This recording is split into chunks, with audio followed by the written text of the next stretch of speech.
Olá, irmãos, estamos aqui novamente para refletirmos mais sobre a questão celebrando a disciplina espiritual. São várias disciplinas espirituais que nós vamos estar comentando aqui. E hoje é a terceira disciplina espiritual que nós vamos estar aqui explanando com os irmãos. Primeiro foi o silêncio, a solidão e a solitude. Segundo, a meditação. E hoje nós estaremos refletindo sobre a oração. A oração que tem sido alvo de vários debates e estudos no que diz respeito à palavra de Deus. Será que realmente nós entendemos o que é orar corretamente? O que significa a oração, o poder da oração? Deus nos responde? Deus deixa de nos responder as nossas orações?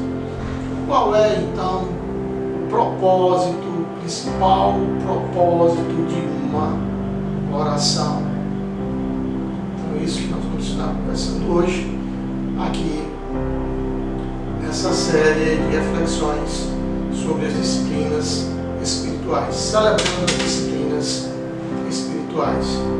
Espero que você esteja sendo edificado por essa série que nós estamos trazendo aqui para você nesses momentos em que nós nos isolamos, estamos mais a sós, quase não podemos sair, nem se ver pessoalmente, tá?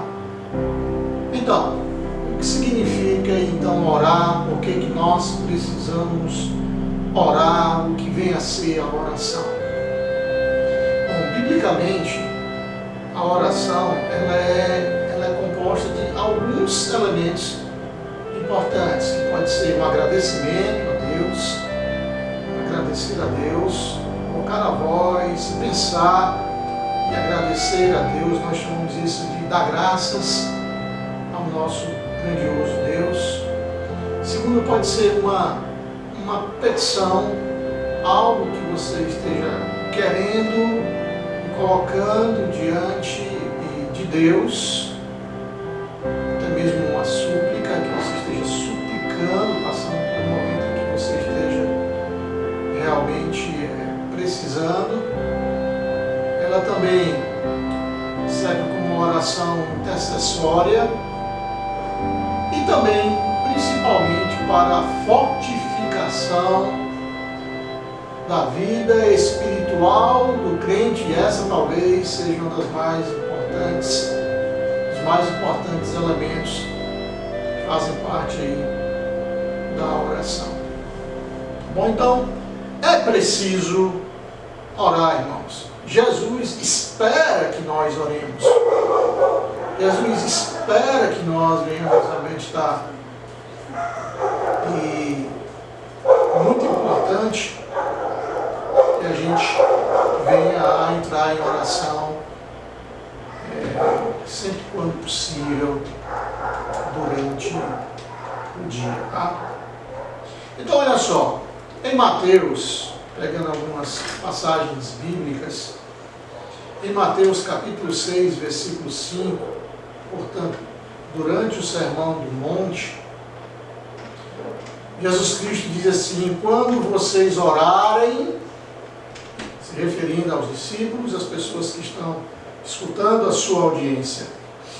Na sequência, em Mateus 6,6, ele diz: mas quando você orar. Em Mateus 6,7, então, portanto, Mateus 6, 5, 6 e 7, Jesus fala da oração. No versículo 7 ele diz: e quando orarem, e quando vocês orarem, quando você orar. E na sequência, no capítulo 6 de Mateus, no versículo 9, ele diz: vocês orem assim. Ele está fazendo aqui a introdução para a oração do Pai Nosso. Porque um de seus discípulos pergunta: Senhor, nos ensina a orar. Lá em Lucas capítulo 11, versículo 9, diz assim: por isso lhes digo, peçam, busquem, batam. Em Lucas 18:1 diz: então Jesus contou aos seus discípulos que eles deviam orar sempre. Orar sempre. Por isso que a gente diz orai sem cessar. Agora, devemos compreender o que significa realmente a oração do ponto de vista dos elementos de adoração, de dar graças, de pedir, de petição, de intercessão e de fortalecimento. E de perdão dos pecados. Mais um elemento que é importantíssimo. Você orar pedindo perdão pelo seu pecado, pelos seus pecados. Então, oração, quando não era crente, eu me lembro que às vezes quando eu ia dormir eu orava, aliás eu rezava, que era católico, a oração do Pai Nosso e a Ave Maria católica. E eu pensava assim, mas isso não é oração.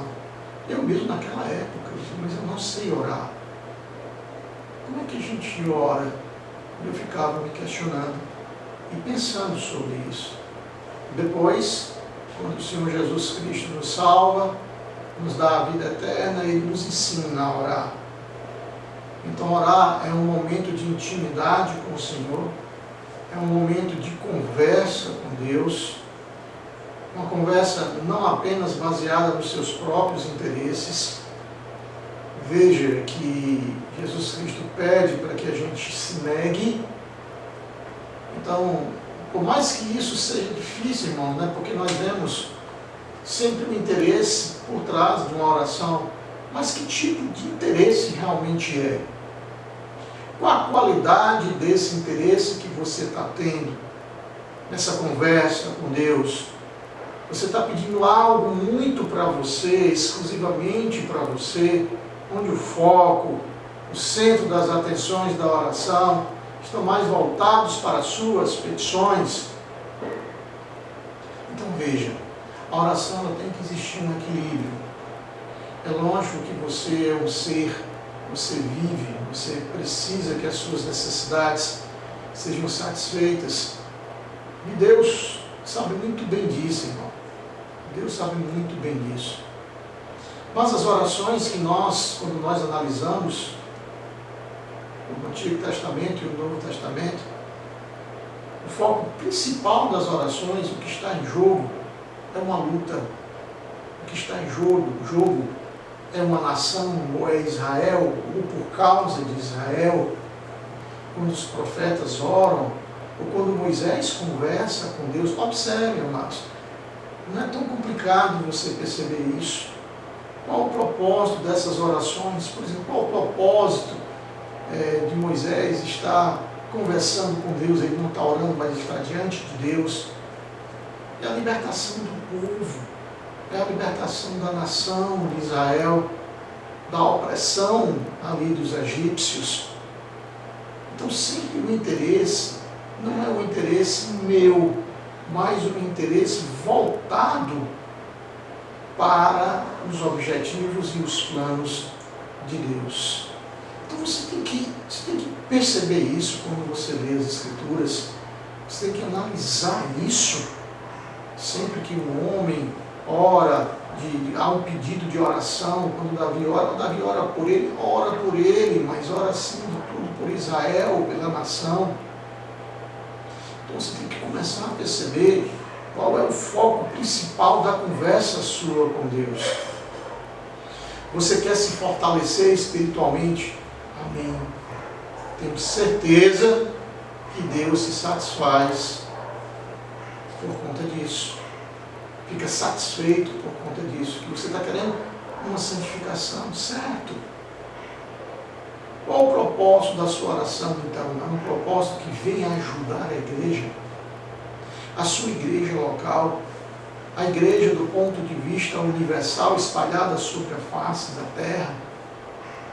O que você está pedindo na oração? Quais são as petições, os agradecimentos a Deus? Tudo você tem que dar graça. Em tudo você tem que dar graças a Deus, perfeito. Mas veja, Deus não é um gênio da lâmpada. Não é assim. nos contos árabes, de pedir uma coisa, ver Deus apenas como um gênio para lhe dar aquilo que você quer, segundo a sua necessidade, naquele momento. Não é assim que funciona. Se você estiver pensando assim, você pode vir a ficar muito decepcionado com Deus, porque Ele pode não vir a dar o que você quer. Ele não vai te dar sempre o que você quer, porque nem sempre o que você quer está em conformidade com a vontade dEle. Nem sempre o que você quer é o melhor para você. Então vamos deixar uma coisa bem clara.